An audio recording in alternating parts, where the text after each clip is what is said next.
அம்மா ஒன்று புரிஞ்சுக்கங்க, இது தப்பு. அப்படி யாரும் கிடையாது நீங்க சொல்லாதீங்க. பொம்பளைங்களே மோசங்கிற டேர்முக்கு ஈக்குவல் இது. சைல்டு வெல்ஃபேர் அம்மாவோட அன்பை அம்மா கொடுக்க முடியும்னா அப்பாவோட தோல் அப்பா தான் கொடுக்க முடியும்.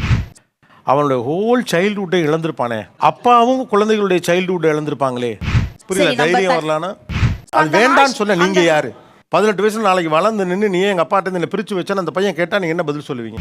ஒருவேளை 18 வயசில் அவனுக்கு அந்த ரியலைசேஷன் வருதுன்னு வச்சுங்களேன்.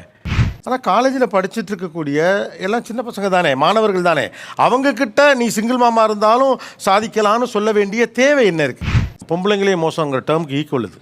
இந்த பக்கம் இருக்க டிவோர்ஸ்டு சிங்கிள் மாம்ஸ் இருக்காங்க, இன்னொரு பக்கம் அதை உயர்த்தி பிடிப்பது எனக்கு ஏற்புடையதாக இல்லை என்று சொல்லக்கூடிய ஒரு தரப்பும் இந்த பக்கம் இருக்காங்க. ஃபங்க்ஷனுக்காக இன்விடேஷன் எடுக்க வீட்டுக்கு வராங்கன்னா அவங்க கண்டிப்பாக ஹஸ்பண்டோட வாங்கன்னுவாங்க. அந்த இடத்துல அதை நம்ம சொல்ல தேவையில்லை. பட் இருந்தாலும் நான் சொல்லுவேன், இப்போ நான் செப்பரேட்டடாக இருக்கேன், நான் என் குழந்தையோட நான் வருவேன். நான் ஒரு லைஃப் கோச். ஸோ நிறைய காலேஜஸ் போவேன். அதில் நிறைய பொம்பளை பசங்க கிட்ட பேச வேண்டிய நேரம் வரும். நிறைய விஷயத்தை பார்த்து பயந்த மாதிரி இருப்பாங்க. ஸோ அந்த இடத்துல அவங்களுக்கு நான் மோட்டிவேஷன் கொடுக்கும்போது ரொம்ப தைரியமாக சொல்லுவேன். பெருசாக எந்த சப்போர்ட்டும் இல்லைனாலும் நம்மளால சாதிச்சிட முடியும்னு நானே வாலண்டியராக அதை ப்ரௌடாக சொல்லுவேன். ஆனால் காலேஜில் படிச்சுட்டு இருக்கக்கூடிய எல்லாம் சின்ன பசங்க தானே, மாணவர்கள் தானே, அவங்கக்கிட்ட நீ சிங்கிள் மாமா இருந்தாலும் சாதிக்கலான்னு சொல்ல வேண்டிய தேவை என்ன இருக்குது? ஒரு கான்ஃப்ளிக்ட் ஃபேமிலியில் இருக்கிறத விட ஒரு சிங்கிள் பேரண்டா ஒரு டிசிஷன் எடுக்க வேண்டிய ஒரு இடத்துல இருக்கிற குழந்தைய புரியல. இல்லை நீங்களே முன்னாள் கான்ஃப்ளிக்ட் ஃபேமிலிக்கு போயிடுவோம் அந்த பொண்ணு, அப்போ இவளால் ஹேண்டில் பண்ண முடியாத சூழ்நிலை வரும், அப்போ அதை விட்டு நீ துணிச்சலா வெளியில் வரலாம், அப்படி வந்தாலும் உன்னால் வாழ முடியும். நான் சிங்கிள் மாம், நான் இப்படி இருக்கேன், நீ செய்ன்னு சொல்லலை. இவ்வளோத்தையும் கடந்து வந்தும் நான் ஒரு சிங்கிள் மாமாவும் நிற்கிறேங்கிறத அவங்களுக்கு ஒரு அடையாளமாக தான் சொல்கிறேனே ஒழிய. இப்படி ஒரு சுச்சுவேஷன் வச்சுப்போம், மாணவர்கள்ட்ட போய் ஒரு மோட்டிவேஷன் ஸ்பீச் கொடுக்குறாங்க. நான் திருமணமானதுனால தான் வெற்றிகரமாக இருக்கிறேன்னு அந்த பெண் சொன்னால் அதை நீங்கள் அக்செப்ட் பண்ணுவீங்களா? டெஃபினட்டாக இல்லை சார். டெஃபினட்டாக இல்லை சார். ஏன்னா அவளுடைய வெற்றிக்கு அந்த திருமணம் மட்டுமே காரணம் இல்லைங்கிறது நம்ம எல்லாருக்கும் தெரியும். அப்போ அதெல்லாம் ஒத்துக்காத நீங்கள் ஏன் அங்கே சம்மந்தம் இல்லாமல் போய் இதை சொல்லணும்? தனியாக இருந்தாலும் அந்த பெண் மேலே வரலாம். அதுக்கான எல்லாமே இந்த சொசைட்டியில் இன்னும் அவைலபிளாக இருக்குது. அதுக்கு நான் ஒரு எடுத்துக்காட்டுங்கிறதுக்காக நான் அதை சொல்லுவேன். இதில் இவர்கள் எங்கெல்லாம் அப்படி முன்னிறுத்துவதில் உங்களுக்கு உடன்பாடு இல்லை? அவங்க இன்ட்ரோ பண்ணுற மாதிரியே நான் சிங்கிள் மதர்னு ப்ரையாரிட்டைஸ் பண்ணுறாங்க சார். அவங்க ஏன் அதை முன் வைக்கிறாங்க? சிங்கிள் மதர்ன்றதை ஏன் முன் வைக்கிறாங்க? ஏன் வைக்கக்கூடாது? ஸோ நீங்கள் ஒரு இடத்துக்கு போகிறீங்க அப்படின்னா உங்கள் பேர் ஊர் எதாவது சொல்கிறீங்க. அதே மாதிரி நாங்கள் என்னவா இருக்கோன்றதை நாங்கள் சொல்கிறதுல எங்களுக்கு ஒரு இதுவுமே கிடையாது. மதர்னாலே மதர் தான். அது சிங்கிளாக இருந்தா என்ன, ஜாயிண்டாக இருந்தா என்ன, மதர்னா எல்லாமே ரெஸ்பான்சிபிலிட்டிஸ் தான். ஸ்கூலில் ஒரு பேரண்ட் டீச்சர்ஸ் மீட்டிங் போகிறேன், நான் அஷேம்டாக ஃபீல் பண்ணல. எனக்கு அந்த இடத்துல நான் சிங்கிள் மதர்னு சொல்லிக்கிறதுல ஏன் சொல்லக்கூடாது? அதை ஏன் சிங்கிள் மதர்னு சொல்லி அந்த பவுண்டரி செட் பண்ணுறீங்க? நான் மேரிட் அப்படின்னு அவங்க சொல்கிறது நார்மலாக எடுத்துக்கிறாங்களோ, ஐ எம் அ சிங்கிள் பேரண்ட்டுங்கிறது நார்மல் அப்படிங்கிறது தான் எனக்கு வேணும். சிங்கிள் மதராக வாழ்கிறதுக்கு எல்லா பிளாட்ஃபார்ம் இருக்குதுன்னு இவங்க நார்மலாக சொல்கிறாங்க. அப்போ ஏன் மறுபடியும் இதை பெருசாக நீங்கள் ப்ரௌடாக நான் ரொம்ப கஷ்டப்பட்டு பண்ணுறேன்னு சொல்கிறீங்க? இன்னமும் பல பெண்கள் இக்கட்டான சூழ்நிலையில் ஃபேமிலி செட்டப்பில் வாழ்ந்துட்டு இருக்கிறாங்க. அவங்களால வெளில சொல்ல முடியலை. அவங்க ஒரு புழுக்கத்தில் வாழ்ந்துட்டு இருக்கிறாங்க. ஸோ எங்களை மாதிரி சிங்கிள் மதர் நாங்கள் பாருங்கள் தனியாக எல்லாத்தையும் நாங்கள் சமாளிச்சுட்டு இருக்கிறோம்னு சொல்லும்போது ப்ராபப்ளி அவங்களுக்கும் அதுலேருந்து ஒரு தைரியம் வரலாம். தைரியம் சரி நம்ம வேலைக்கு போகலாம், நம்மளும் நம்ம குழந்தைங்களுக்கு பண்ணலாம் அப்படின்ட்டு. நான் அவங்கள ஃபேமிலியை பிரேக் பண்ணிட்டு வரணுன்றதை நான் எம்பசைஸ் பண்ணல. இல்ல நீங்க சொன்னது அப்படிதான் மீனா. இல்ல நோ அதுதான், அதனால தான் கிளாரிஃபிகேஷன். சோஷியல் மீடியால இப்ப நடக்கிற விஷயம் அதுதான். ஒரு டிவோர்ஸ் கோர்ட்ல ஃபைல் பண்றாங்கன்னா அது பின்னாடி 1000 வழிகள், குழந்தையோட ஃபியூச்சர், பொருளாதார சுமை, கரெக்ட் உண்மை, கோர்ட் எப்படி இருக்கும்ன்றது எதுவுமே தெரியாம சோஷியல் மீடியால நான் ப்ரௌடா நான் சிங்கிள் மாமா இருக்கேன்னு ஒரு செகண்ட்ல நீங்க சொல்லி ஒரு கண்டென்ட்டை கிரியேட் பண்ணுறீங்க. ஆனால் அந்த கண்டென்ட் எப்படி அதான இம்பேக்ட் சொசைட்டியில் இருக்குன்றத யாரும் யோசிக்கிறதே இல்லை. இல்லைன்னு சொல்லலை. ஏன்னா பெண்கள் எல்லாரும் புழுக்கத்தில் வாழ்ந்துட்டு இருந்தாங்க. குழந்தைக்காக ஃபேமிலிக்காக அட்ஜஸ்ட் பண்ணிட்டு வாழலான்னு இருந்திருக்கிறாங்க. இப்போ அது தேவையில்லை. அந்த காலத்தில் பெண்கள் நிறைய பேர் ஃப்ரீடம் ஒன்லி, அட்ஜஸ்ட்மெண்ட் இல்லைன்னா கடைசியாக எல்லாரும் அட்ஜஸ்ட்மெண்ட்டுக்கும் ஒரு லிமிட் இருக்குது. இதில் சுதந்திரம் இருக்கு, இந்த வாழ்க்கை மகிழ்ச்சியானதாக இருக்குங்கிற பிம்பத்தை நீங்கள் கொஞ்சம் சலனமான மனநிலையோடு இருக்கவங்கள்ட்ட கொண்டு போய் சேர்க்குறீங்க அவங்க சொல்றாங்க. இன்னைக்கும் எத்தனை பேர் சார் அழுதுட்டு கூனி குறுகி உட்கார்ந்துருக்காங்க. நீங்க கவலைப்படாதீங்க, இப்படி ஒரு சொசைட்டி இருக்கு, அதை நாங்க அக்செப்ட் பண்ணிக்கிறோம், இப்படி ஒரு வேர்ல்டு வெளியே இருக்குங்கிறத நாங்க சொல்றோம். நாங்க அதை ப்ரௌடா சொல்லும்போது டெஃபினட்டா தே வில் ஃபீல் ரைட். தனியாக ஒரு அப்பாவால் குழந்தைய வளர்க்க முடியாதுன்னா அம்மாவாலையும் வளர்க்க முடியாது, அம்மாவால் வளர்க்க முடியுதுன்னா அப்பாவாலையும் வளர்க்க முடியும்.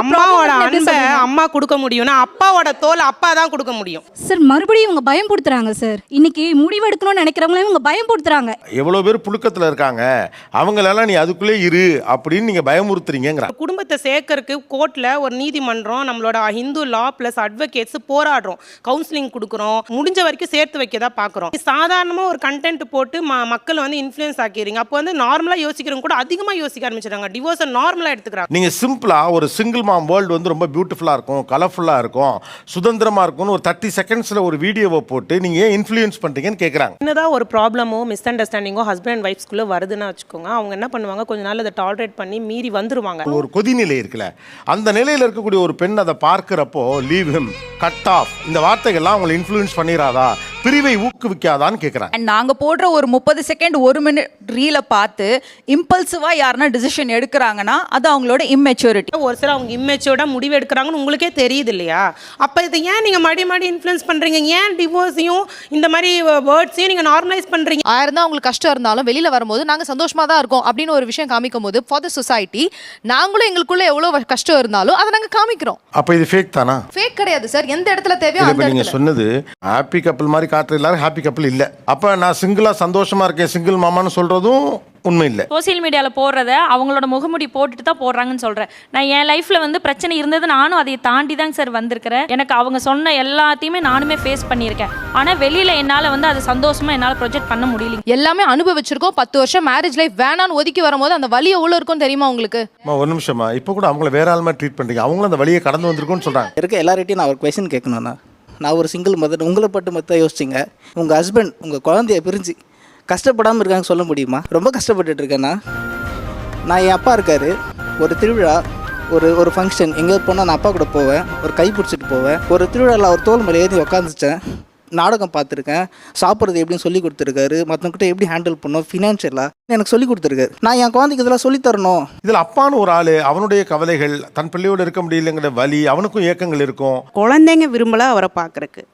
ஸோ நான் வந்து ஏன் குழந்தைங்க விரும்பல? எத்தனை வயசு குழந்தைங்களுக்கு? 6 வயசு குழந்தை ஒன்று, இன்னொரு பாப்பா வந்து 3 இயர்ஸ் தான். ஒரு 6 வயசு குழந்தையும் 3 வயசு குழந்தையும் அப்பா பார்க்க விரும்பலன்னு சொல்லுமா என்ன?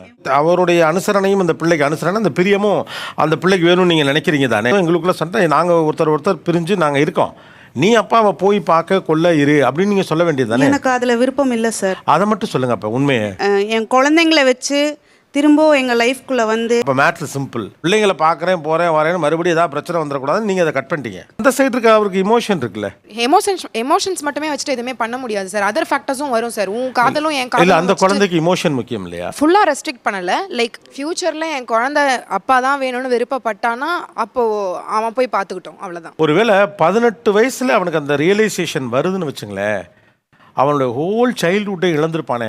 அப்பாவும் குழந்தைகளுடைய சைல்டுஹுட்டை இழந்திருப்பாங்களே. நீங்க சொல்ற ஃபேக்டர் மாதிரி அந்த அப்பா வந்து குழந்தைய நினைச்சிட்டே எல்லாம் இருக்கிற மாதிரி எல்லாம் யாரும் கிடையாது சார். அவங்க நெக்ஸ்ட் யாரும் கிடையாதுல நீங்க சொல்ல முடியாது. அம்மா ஒன்று புரிஞ்சுக்கங்க, இது தப்பு. அப்படி யாரும் கிடையாது நீங்க சொல்லாதீங்க. பொம்பளைங்களே மோசங்கிற டேர்முக்கு ஈக்குவல் இது. 2 பேருடைய இமோஷன்ஸை வந்து நீங்க எப்படி டிசைட் பண்ணீங்க? சார் என் குழந்தைக்கு எது நல்லதுன்னு என்னை விட யாருக்கு சார் பெட்டரா தெரியும்? அப்பாவுக்கும் தெரியும் இல்லையா?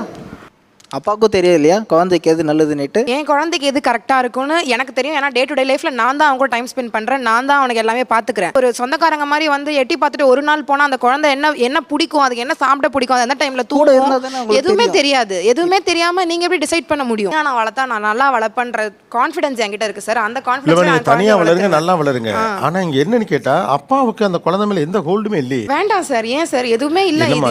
அதெல்லாம் ஆமா, எதுவுமே இது இல்லைன்னு கொஞ்சம் தான் சார் நான் சொல்றேன், தப்பா நினைக்க வேண்டாம். இது உங்களுக்கு கொஞ்சம் ஹார்ஷா இல்லையா? அது வேண்டான்னு சொன்ன நீங்க யாரு? 18 வயசுல நாளைக்கு வளர்ந்து நின்று நீ எங்க அப்பாட்ட இருந்து பிரிச்சு வச்சா அந்த பையன் கேட்டா நீங்க என்ன பதில் சொல்லுவீங்க? கேட்க மாட்டான் சார் என் பையன். எப்படி சொல்றீங்க? எனக்கு தெரியல. கேட்பாங்கிறதுக்கு ஒரு ப்ராபபிலிட்டி இருக்குன்னா கேட்க மாட்டாங்கிறதுக்கு ஒரு ப்ராபபிலிட்டி இருக்கு. ஆனா எல்லா முடிவும் நீங்க எடுக்கிறீங்க. நான் வந்து பிறந்ததுலேருந்து பார்த்தா வந்து எங்கள் அப்பா நான் நேரில் பார்த்ததே கிடையாது. எனக்கு 32 வயசு ஆகுது. எனக்கு கல்யாணம் பண்ணதுக்கு அப்புறமா எனக்கும் என் ஒய்ஃபுக்கும் நடுவில் வர சண்டையில் அந்த பொசிஷனில் பார்த்தா வந்து நான் வச்சு பார்க்குறப்ப எங்கள் அப்பா அம்மாவுக்கும் இந்த மாதிரி சண்டையில் ஒரு வேளை தப்பாக முடிவெடுத்தாங்களோ. இப்போ இந்த டைமில் பார்த்தா வந்து நான் வந்து அவரோட ஒப்பீனியன் கேட்கணும்னு சொல்லி நான் பார்க்குறேன். ஏன் இப்போ கூட அப்பா சந்திச்சது இல்லையா? அவர் ஃபேஸ் கூட எப்படி இருக்குன்னு எனக்கு தெரியாது. 7th படிக்கிறப்ப நான் வந்து அந்த டிவோர்ஸ் பத்திரம் இருக்குல்ல, அந்த இதில் எங்கள் அம்மாவும் அப்பாவும் பண்ணால் வந்து ஒரு கல்யாண ஃபோட்டோ பண்ண இருந்துச்சு. அது மட்டும்தான் எனக்கு தெரியும். இப்போ 32 வயசு இந்த மனுஷனுக்கு. இப்போ அவருக்கு அந்த ஏக்கம் இருக்கு, அப்பா கூட வளரல. ஏன்னா இப்போ அவர் குழந்தையோட விளையாடுறப்ப எங்கள் அப்பா இதெல்லாம் நினச்சிருப்பானே, ஆசைப்பட்டிருப்பானே, நான் ஏங்குறான். நீங்கள் சொல்றீங்க அவங்க அப்பா கேட்கவே மாட்டான், அவங்க அப்பா பற்றி அவன் கவலைப்படவே மாட்டான், எல்லாம் சொல்கிறீங்கல்ல. அப்போ நாளைக்கு இப்படி வந்து நின்னானா அப்போ என்ன செய்யறது? சார் நான் என் பையனுக்காக நான் இன்னொரு ரீமேரேஜ் பண்ணுவேன் சார். அவனுக்கு அந்த சைல்டுஹுட் கொடுப்பேன் சார். அவனுக்கு ஒரு அப்பாவை கொடுப்பேன் சார். மறுமணம் செஞ்சுக்கோங்க, அது உங்கள் சாய்ஸ். பட் நான் என்ன சொல்ல வரேன்னா, அந்த அப்பாவுக்கு பிள்ளையை பார்க்கணும்னு ஆசை இருக்குது, அவருக்கு பாசம் இருக்கு, அதையே நீங்க தடுக்கிறீங்கன்னு கேட்குறேன். அப்போ அதை நம்ம அனுமதிக்க தானே வேணும். அனுமதிக்கணும் சார், கண்டிப்பாக. ஆனால் வராதவங்க நம்ம எதுவும் பண்ண முடியாது. வராதவங்களும் ஒன்றும் பண்ண முடியாது. கண்டிப்பாக கண்டிப்பாக